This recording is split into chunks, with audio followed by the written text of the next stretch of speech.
Brr. Hello everybody, Christy here with Little Roots Ranch, and today we are in the chicken coop. You might see chickens wandering around or whatnot. It is so windy and so cold out there, and so we're in here to talk about chickens. So if you're in Western Washington, you've probably heard about Rooster. If you've probably heard about the cold snap that's coming, and I heard it's supposed to get down to the teens, which is unusual for us here.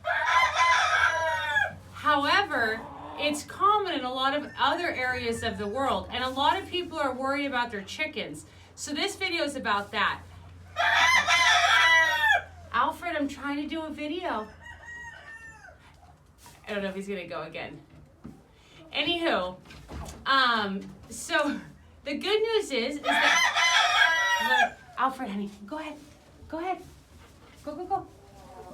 Okay. Sorry, maybe he won't be as loud. Anywho, so the good news is that your chickens, they will be fine. Chickens do way better in cold weather as opposed to the high heat weather. Matter of fact, last summer when we had that heat wave, that's when I was most worried about my chickens. I'm not worried about my chickens with the upcoming cold snap that's going on. There is a few things to take into consideration, like if you have baby chickens and that don't have their feathers yet. Little chicks, they don't have the ability to insulate themselves, or if you've got a girl still or a guy still in a hard molt, he's gonna have problems too. And if you have a sick chicken, of course, all three of those types of chickens are gonna be less able to regulate their heat. Now, you might be wondering, how do chickens regulate their heat? Or maybe you know. If you don't, what they do is they create a whole bunch of air pockets. They use all those feathers that they have, and they puff up all big. You know, kind of looks like they're sick, but they're not. They're fine. They're just using what nature gave them. And so they puff up all big, and they create all these little pockets of air and created by their body heat, and that's what keeps them warm. That whole process works excellent, except if two things happen. One, wind, because it can penetrate the feathers, and two, wet. Because obviously we've all seen wet chickens and their feathers just kind of mat together. There's no, puffing them out and storing air. So you do want to be careful about those two things. But, sorry, the chickens are getting crazy. I put a little scratch down for them. I'll get to that in a second. So with the chickens, they are more than capable of doing that. You'll see them sometimes, they'll alternate which leg they have down. They'll pull their foot up. Or when they're roosting, they'll lay over their feet, which keeps them nice and warm. The chicken has all the tools that it needs to keep itself warm. But there are still some things you can do. Now, the first thing you might be thinking is, oh, I should heat my coop. And honestly, that's not the case for multiple reasons. One, far more chickens perish each year from fires as opposed to chickens that pass away from cold. And the reason is, we've all seen chickens. Chickens are crazy. They go for the shiny things, they fly around, they jump around, they inspect, they peck, they're interested. And so whatever heat source you have, regardless of how safe it is, poses a threat. You've got straw or wood shavings or some kind of, I guess maybe not sand, but everything else. Your coop is usually wood. All those things are going to go up in a fire. And you want to protect your babies at night, so all the doors are going to be closed, not like they could escape if they wanted to. And trust me, you don't want to wake up to that. The other thing is that all of your chickens have been preparing for this all fall and winter long. I guess it's the first official day of winter, but you know what I mean. Like, the temperatures have been dropping, they've hopefully all molted, or at the tail end, if you've got like one or two girls still kind of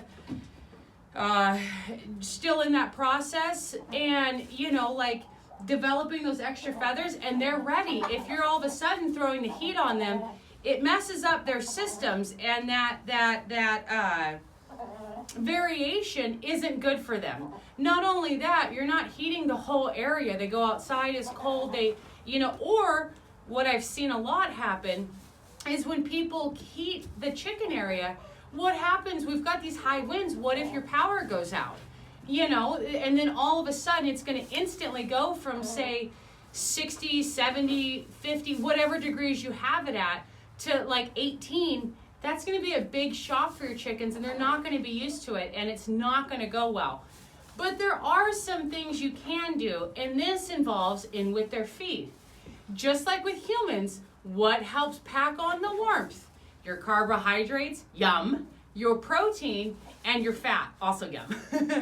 And so that's exactly what you can do with your chickens. So carbohydrates, what's great for that? Corn. Now, in moderation though, but about the ideal time is 30 minutes before they turn in. You can do it a little bit later if you're worried about missing that window, but just throw them a little bit of corn or scratch. They will love that, and they'll gobble it up. It's no secret how much chickens love corn. And in digesting those carbohydrates, they're able to generate a little more body warmth than they would normally. The next thing is going to be protein. Obviously, protein is excellent for chickens. And so the best form of that is insects, dehydrated insects or whatever. Obviously, if they free range, they get them there too. But a little bit of extra oomph for them. If you're not wanting to go the insect route for whatever reason, I've heard of people also using feather fixer as well, which is a feed for chickens in a molt that has higher protein. And so that's another substitution. The last thing are fats, which can be oils. So if you have, some chicken feed or whatever, and you just drizzle like a little bit of olive oil on there, not too much obviously, but just a little bit to provide them with a little extra fat to help, keep them nice plump girls. And so that just better enables them. But they do have all the tools. They all huddle up on the roofs. We've all seen that. I read somewhere, I haven't looked this up, I meant to, but I forgot. And now I'm on camera, so here it goes. But I read that like each chicken generates like 5 kilowatts of electricity, heat or something like that. I don't know, don't quote me on that, but something like that. But your chickens will heat up their space. Like outside, it's really cold. I'm in their coop right now, obviously. And they have a large coop. Their run is outside. They have an 1/8 acre run, and then I let them out so they free range the rest of the farm. But it's warm in here. It's protected from the wind. And that actually brings me to the next point, Turkey. The next point of what's so incredibly important, and that is keeping drafts out of where they sleep. Obviously, if they're outside, it's windy, there's going to be drafts, that happens. But at night, one thing to note in the cold is that your worst enemy is moisture. Moisture is terrible. Drafts are terrible. Ventilation is exceptionally important. And so in my coop, there's no window out here. If I were to go outside, which I did already film this video, and I was outside and then I listened to it, and it's just wind and it's crazy. But in here, there is no wind because it's a secure coop for them. But all along the top and the ridges, I've got vents. And the reason for that is for ventilation, but that's not a chicken area. And so that helps keep it moving. Chickens don't sweat. What they do at night, though, is they release a lot of water vapor in their breathing. And that moisture is what contributes to the frostbite and a lot of other problems for chickens. So I do know, I don't have big combed chickens. I've got a lot of the heritage breeds with like the pea comb or just a smaller comb. And it stays warm in here with my rooster. He does have a large comb. But I know a lot of folks swear by putting Vaseline on the combs and sometimes on the legs.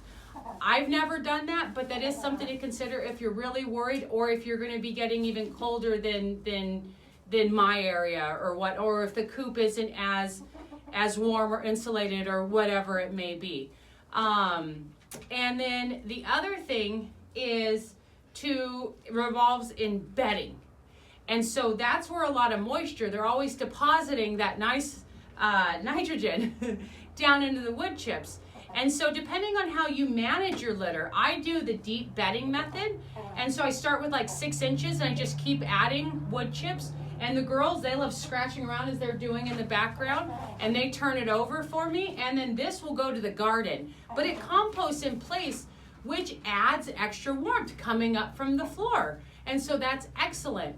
Another option is you can add straw. Straw isn't, in my opinion, an excellent bottom for chicken coops in general, but if you're going into a really, really, really cold snap that's unanticipated, straw is excellent at trapping heat, the warm, with quotes, warm air during the day and releasing it in the evening. And so that helps with the chickens. But I've got here, their floor is consistently composting. They're adding the manure, I'm adding the wood chips, and together there's that heating element which helps keep it warm. So that's important. I've been talking for a while. I want to make sure I didn't forget anything. Okay. The only other thing to consider is your waters. So obviously chickens need fresh water. We all know that. But when it's freezing cold, the way the water thing's designed, the bottom like inch or whatever just freezes into a ring. And sometimes you can tip it over and break that out or whatnot. Here, my girl, I have a million waters because I'm always just extra for them. But what I do is I've got it used to be like a dog bowl, but it's pretty large. It's like, I don't know, like that-ish big. I don't know if that makes sense, and like 4 to 5 inches deep. And there's a little river, or a little stream, I guess, creek, I don't know, that runs next to the chicken coop. So I just go out every single morning, and if it's frozen, if the water's fine, then I don't do that. But if it is frozen, and I dip it in there, get some fresh, clean water, and I set it out for the chickens. And then at the end of the day, I dump it and leave it upside down. Their water in here doesn't freeze. And then I dump it and leave it upside down. And the next morning, if it's frozen, I'll do it again. If the water's not frozen, then they have all their other waters. So that's the way I combat that. I know some people have heated water bowls, or I've seen heated like dog water bowls or whatever. More than welcome to try that. I don't have electricity way out here. And that method seems to work for me. And so, yeah, to bring it full circle, especially if you just are brand new at having chickens, or it's your first winter with them, you might be really, really worried. It's okay. Take a deep breath. Like you've done all the work and research. You can give them some extra corn. Make sure they have fresh water. Add a little extra bedding. Their coop should already not have any drafts. And, give them the best. They're already set up. They're ready for this. And so, just deep breath and it'll be okay. I promise, and yeah, if you have any questions, go ahead and drop them down below. I'm happy to answer that. If you have any tips that I did miss, I try and write everything down because when I get in front of the camera, my brain goes to soup and I always forget something. So I write it down so that way I'm not like, oh, I should have gotten that in, and my editing skills are terrible. But if you have any comments or tips or things that I forgot to mention, please leave them down below so I can learn them and also everyone else can learn from them too. So again, it's going to be okay. Take a deep breath. Your chickens are made for this. And enjoy the snow that we have coming and the cold weather. That's crazy. It's been several years since we've had that. But thank you for listening if you've made it this far, and happy chickening. And I'll see you on the next video. Thank you.